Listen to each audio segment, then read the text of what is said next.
Welcome guys, this is your instructor Rahul Shetty. So in this video we will see some important concepts regarding strings. So we all know how to create strings and how to use the string methods, but there are some core topics like why strings are immutable in Java and how memory allocation is done for string literal and string class object, and what is the difference between equals to operator and equals method in comparing strings, and why do we need string builder and string buffer classes when you already have string class defined by Java, and what are the differences between these two, and program to make string mutable. So these are the topics one should understand, and these are really comes into handy when you face interviews. So let's try to understand all these terminologies and get mastered in the core concepts of the strings. Okay, so as usual, to demonstrate all these topics I would be taking one real life example and we will use that program to understand all these topics. Okay, so I'll go back to my editor and create one more new class. Let's name it as string demo.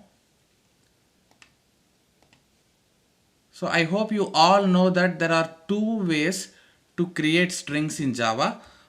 Let's say I want to create string called hello. So you can simply say like the string a equals to hello. So automatically a string is created, an object is created with value hello in the memory. So there is another way also you can do it. String s equals to new string. So this way also there is one object created s in the line number 9 which holds the string called hello. In line number 8 also same thing is done, but this way of defining is called string literal, and string class way of defining is normal way of creating object for string class. Okay, so both refer same. In general most of the people use this because this is a simple way of creating string literals, but there is some difference between these two. So let's say I have created another string variable and content of this string variable is also hello. If this is the case, in memory another object will not be created. So whenever you create a new object of string, first it will see in the memory if there is any object already with the content hello. If it is there, then this b reference variable will point to this original object. Okay, but you will not have one more copy in the memory, right? So that's the difference. But here if you create one more object with a string class, then no matter how many objects you have already in memory, it still create one more object for you. Okay, it will not worry about what's happening in the strings pool memory. But whereas when you declare strings in this fashion as a string literal format, if you create another string with same content, no, it will not create object. It will still be a reference variable, will still point to this. Okay, do remember that. And now why strings are immutable? So first of all, what is immutable? Immutable means it cannot be altered or changed. Okay, they are like constants. Now if I try to concatenate hello with another word called world, will that happen? Let's see. A dot, you have all these methods, right? Concatenate or something like that. So for hello keyword I will concatenate with another word called world. Okay, and now if you print string, what will be the output? So here you declared string a with hello and you concatenated world, and now after concatenation when you print, in general you expect that output should be hello world, but not, it will be still hello. So as I said, strings are immutable, so you cannot alter original content. Why? So if you alter original content, there is a problem here, right? Because this b variable, just because both are same, this b is always referring to the original content only. Now when you change it to hello world, by manipulating, so automatically B also referring to the same original content of A, and B value also will become hello world, which is wrong. Okay, so to avoid this problem, because of this design, Java guys made it immutable so that you cannot perform any operation on it. Okay, so if you want to create a new string out of it, you can do. Now for example, string C. Okay, if you create another string and if you place concatenate, that's fine, but this original content will not be updated. Okay, do remember that, and that's happening because this is immutable. So most of you get interview questions in this way, that people will create 5 strings and will ask you like how many memory objects are created for this. If content is same, make sure you say it's only 1, right? Next, then if it is immutable, how to work by modifying the original string? That is our question, right? So to make that happen, Java guys have created another 2 classes called string buffer and string builder. So these classes are mutable, so that means they can be altered. Okay, so first let us see string buffer. Both classes are same and does same features. The only difference is that synchronization, which I will come soon to discuss on that. Okay, so for now let's try to understand what is string buffer. Now the same string what you created with hello can also be created with string buffer class, but this time it's mutable. That means you can alter it, right? So you created again one memory in your Java heap memory with hello object, right? But this object is now created with string buffer class. So as I told, these are mutable, you can alter it. Now for example, sb dot, and there are different methods available here. Okay, so append is a method which will append to the existing content. So let's say you want to append world, which we just tried to do in the step number 10. Okay, so you append it. Now when you print it, what does it print? This time it will print hello world. Okay, because it's a mutable stuff. You see that the first hello after concatenation also there is no change, it's still printing hello because you defined by string literal. Again, the next class which you created string with string buffer, and here you appended, but this time you got correct answer with appended. So you need not again push it into new string to see the concatenated value. You can modify the existing value only.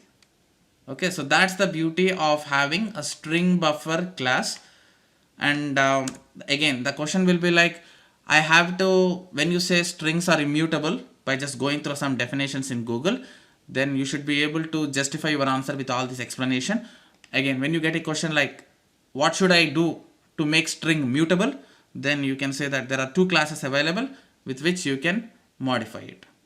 Okay, but there are a lot of operations and methods you have with the string buffer. Let's see that. So right now hello is the text created, right?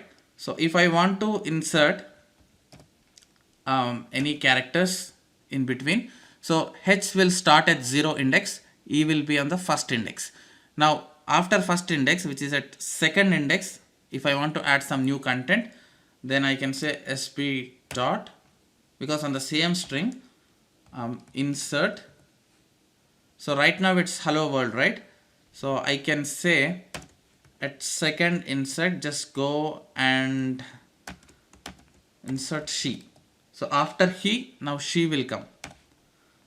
So when you run your program, now output will be like 0, 1, and at the second index we are asking to put she, and then followed by hello world, because we concatenated. Alright, next.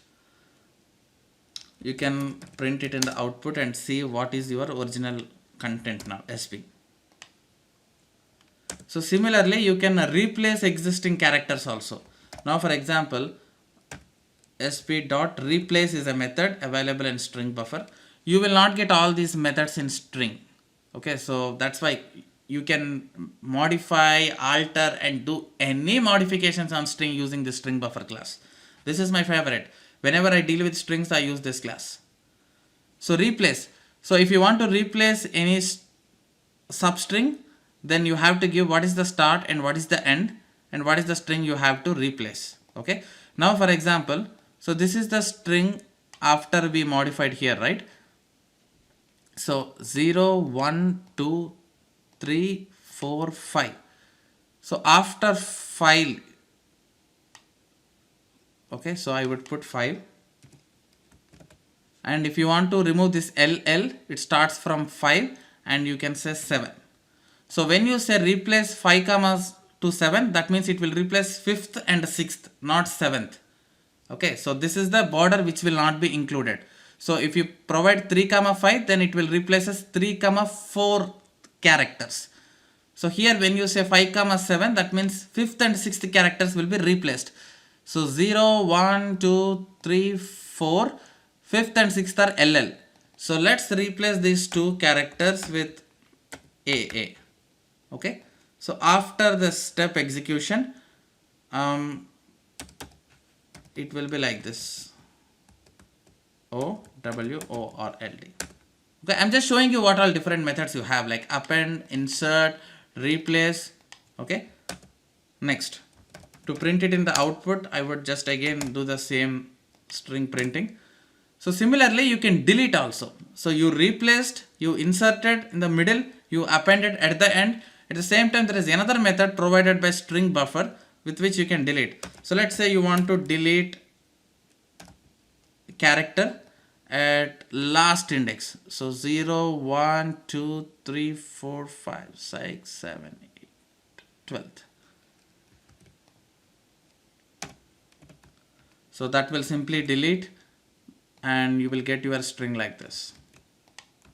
So all this will come handy when you are asked to parse a sentence and break that by extracting the pieces out of it. Okay. Now last method, which is the very important, you can reverse the string. Okay, so these methods are not available in the normal string literal definition. So let's say you want to reverse this and print it, you can simply say sp.reverse and that's it. The complete string will get reversed. And again, you will get an interview question like how do you reverse the string? Then you can either do that logic by writing some code using string literal classes, or you can simply use your string buffer class and use reverse method. This method simply will reverse your entire string. Okay. So let's run this code and see how that goes. Perfect. You see that? Hello, hello world, and then all the values what I have given here, inserted LLO, and then we replaced LL with AA and we removed last D character. So it did not reverse because after we reversed, we forgot to print it in the output. So that's why that reverse string we are not able to see. You see that it got reversed. So this is how you can play and tweak your existing string without pushing that into another variable, unlike how you have done with step number 10. You can modify the existing and that we call as the mutable. Awesome. So the same features is given by string builder class as well. There is no difference, I mean, in giving these methods. The only difference is that string builder is not thread safe, whereas string builder is thread safe. And again, this is one of the famous interview question which people try to ask. Builder is not thread safe, or you can also say it is non-synchronized. So what is thread safe here? So that means when multiple programs or multiple methods are trying to access the string buffer class at a time, like if there are 4 different controls in your program which are trying to access this SB variable, then string buffer will not allow all those to act at a time, because that will lead to false results, right? So it will make sure that it's a thread safe. So that means it will only give permission to another program or another thread to make modification after the existing thread work is finished. Okay, so if you work in any automation projects, then if multiple test cases are running in parallel and if all those multiple test cases are accessing the same variable at a time, then string buffer will take care of serving one test and then giving the control to another test. So this way it manages the thread control, and it is termed as a thread safe and synchronized. Whereas string builder is not thread safe. It allows multiple threads or multiple programs to make modification on the existing object at a time. So that way you may not get correct results. But as it is not thread safe, it is faster than string buffer. Just because string buffer have some thread safe mechanism, it is slightly slow, but builder is a fast. So it's up to you to decide which one you choose. So if you are working in a automation frameworks where all tests should run in sequential, then you can happily use builder, because when you run in sequence there is no concept of concurrent or parallel execution, right? And then thread safe also does not comes into picture. But when you run stuff in parallel, like if your framework support parallel testing, then it is safe to use string buffer because it takes care of thread safe mechanism and it's a synchronized. Okay, so that way you can take the decision. So these are the only differences. You can simply create class for string builder also like this, string builder SBB, another object, and then you can use same methods what I have used for string buffer. Okay, same syntax, and you can say SBB dot and same thing. You get all the methods just like how we got for string buffer. Good. Now there is another topic which we have to discuss, that we just saw importance of string buffer and builder and a program as well, to see how we can make string mutable by modifying it with string buffer. Right. Now when to use equals operator and equals method to compare strings, and this is also one of the famous interview question. So when you use equals method, now for example a is there, right? A dot equals, so there is a method like this, right? So this method will compare the content. So when a dot equals to b, when you give like this, then it will see what is the content present in a, which is hello. If it matches with the content of b, which is also hello, then your program will return true, because this operates on Boolean value, and this returns true if both are equals. And there is another way of comparing with double equals operator. So when you provide this operator, basically this compares reference. So that means to which object it is referring. So A and B are referring to the same object, right? So references comparison is done here, not the content comparison. So it will blindly compare the content here, but whereas when you put double equals operator, it will see if both are referencing to same variable. There is a difference. Let's see.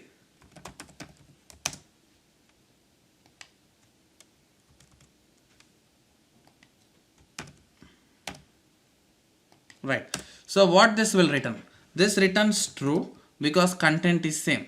Okay. This also returns true because both are referring to same object. Because in string literal, if content is same, it will not create another memory, right? It will still point to the same object. But now what happens when I give a dot equals to s?